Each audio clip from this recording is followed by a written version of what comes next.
Kahapon pumunta kami ni Daddy sa Goodwill. Wala lang, mag-usi lang.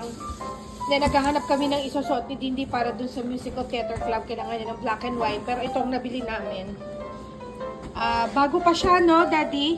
$8 na deep fryer. Bago pa siya. Kumpleto pa na, naka-plastic pa. $8 lang siya. And, eto. Ayan. Ginagamit. Okay ba, Dad? Ayan. Nagpiprito siya ng, hindi naman ko tawag dyan. Ito yung piniprito ni Daddy na crunchy smelt. Sa Great Value lang to. Kung di ako nagkakamali, nasa $7 to. Naalala lang namin yung tawili sa Batangas dati na masarap kapag piniprito ng malutong. Kaya ganun ang ginagawa ni Daddyng luto dito. Tawilis, ang sarap ng pag ginuluto ni Daddy. Yeah.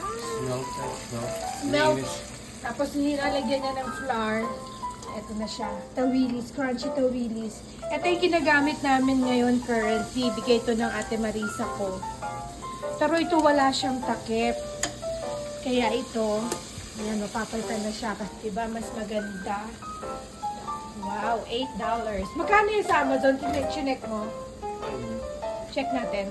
Yung katulad nito sa Amazon, chinek ko, $61. Nabili ni Daddy, $8.